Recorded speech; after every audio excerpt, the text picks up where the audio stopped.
தந்தை, மகன், தூய ஆவியின் பெயராலே ஆமென். மூவொரு கடவுளுடைய அருளும் ஆசீரும் பாதுகாப்பும் வழி நடத்துதலும் உங்களோடு இருப்பதாக.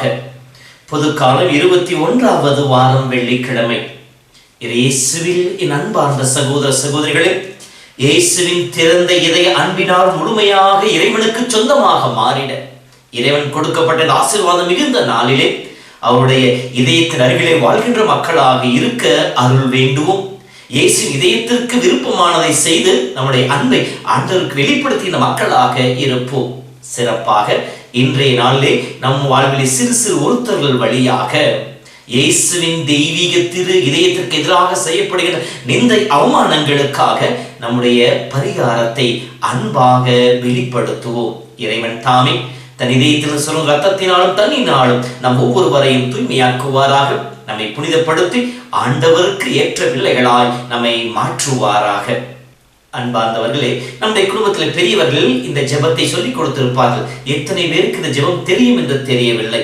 நித்திக்கு மார்க்கும் நிறைந்த சிலுவை, நேச பிசாசை ஓட்டும் சிலுவை, புத்தியினாலே போற்றும் சிலுவை, போன சுகத்தை கொடுக்கும் சிலுவை, சிலுவை கடியிலே தலையை வைத்து திரு பாதத்தடியில் உடலை வைத்து நித்திரை வந்தால் தட்டி எழுப்பும், மரணம் வந்தால் மோட்சம் தாரும் தாயே மரியே ஆண்டவளே ஆமே என்று சொல்லி அன்னையோடு இணைந்து ஆண்டவரை நோக்கி ஜெபிக்கின்ற மக்களாக அந்த ஜெபம் நமக்கு சொல்லப்பட்டிருக்கின்றது. இந்த ஜெபம் சிலுவையினுடைய மேன்மையை நமக்கு சொல்லிக் கொடுப்பதாக அமைந்திருக்கின்றது. சிலுவையிலேதான் நமக்கு வாழ்வு உண்டு, சிலுவையிலேதான் நமக்கு மீட்பு உண்டு என்பதை சொல்லிக் கொடுப்பதாக இருக்கின்றது. சிலுவை என்பது ஏதோ இரண்டு மரக்கட்டைகள் ஒன்றோடு ஒன்று குறுக்காக பிணைக்கப்பட்ட ஒரு அடையாளம் அல்ல. மாறாக இது தொடக்க காலத்திலே கொலை கருவியாக பயன்படுத்தப்பட்டது. அரசுக்கு எதிராகவோ பேசுகின்றவர்கள் செயல்படுகின்றவர்களை நிந்திப்பதற்கு கொடூரமான ஒரு கொலை கருவியாக இந்த சிலுவை பயன்படுத்தப்பட்டது. ஆனால் இதே சிலுவைதான் மீட்பின் சின்னமாக மாறியது, கிருபையின் கருவியாக மாறியது, ஒப்புரவின் அடையாளமாக மாறியது, வெற்றியின் சின்னமாக மாறியது, இறை அன்பின் முழுமையின் வெளிப்பாடாக மாறியது, நம் ஒவ்வொருவருக்கும் இறை அருளை பெற்றுக் கொடுக்கக்கூடிய மீட்பின் கருவியாக மாற்றப்பட்டது. அதைத்தான் இன்றைய முதல் வாசகத்திலே பவுலுடைய அழகாக சொல்லுகின்றார். நாங்கள் பெருமைப்பட வேண்டும், இயேசுவின் சிலுவையை குறித்து தான் நான் பெருமைப்பட வேண்டும்.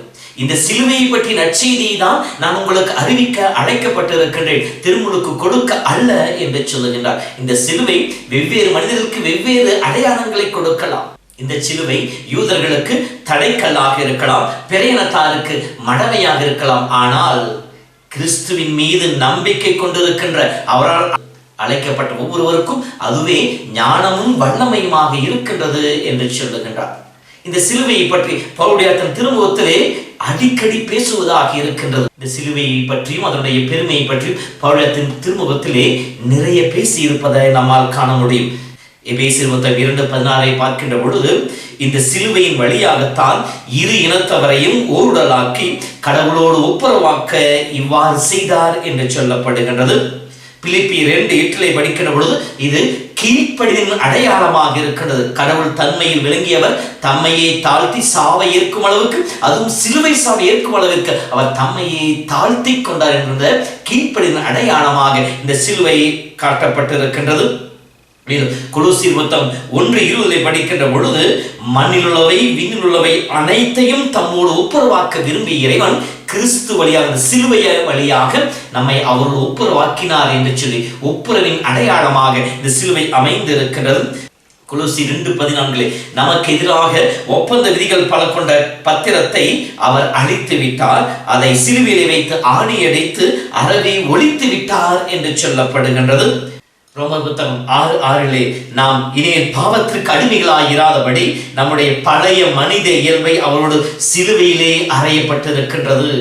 பழைய மனிதனுக்குரிய ஏமாந்து போகின்ற இயல்பு, கடவுளுக்கு எதிராக செயல்படுகின்ற இயல்பு, கடவுளை விட்டு விலகி ஓடுகின்ற இயல்பு, கடவுளை கண்டு அச்சப்படுகின்ற, பயப்படுகின்ற ஒரு குற்ற உணர்வு மிகுந்த இயல்பை இயேசு சிலுவையிலே ஆணியடித்து அறையப்பட்டிருக்கின்றார். இவ்வாறு பாவத்திற்குட்பட்டது நம்ம இயல்பு அழிந்து போகும். ஆகவே அன்பு சகோதரமே, இந்த சிலுவையை குறித்துதான், இந்த சிலுவைதான் மீட்பின் சின்னமாக, அன்பின் நிறைவாக, விடுதலையின் சின்னமாக, பாவத்தை வென்றெடுப்பதாக, சாத்தானை துரத்தி அடிப்பதாக, ஒவ்வொருவோடு ஒருவர் ஒப்புரவாக செய்வதாக, இறை உறவில் நம்மை வாழச் செய்வதாக, நமக்கு பலன் கொற்று கொடுக்கக்கூடியதாக அமைந்திருக்க இந்த சிலுவையை குறித்துதான் நான் பெருமை பாராட்டுவேன் என்று சொல்லுகின்றார்.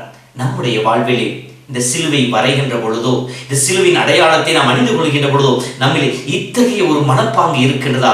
இந்த சிலுவையே என் மீட்பின் சின்னம், இந்த சிலுவையே இயேசு கடவுள் என் மீது வைத்த அன்பின் வெளிப்பாடு, இந்த சிலுவையே பாவத்தை வென்றெடுத்த ஒப்பற்ற ஒரு சக்தி. இந்த சிலுவையை அணிந்திருக்கிற பொழுது சாத்தான் அந்தகார சக்திகளோ எதுவும் என்னை தீண்டிவிட முடியாது, என்னை நெருங்கிவிட முடியாது என்கின்ற ஆழமான உறுதியான நம்பிக்கை நம்மிடம் இருக்கின்றதா?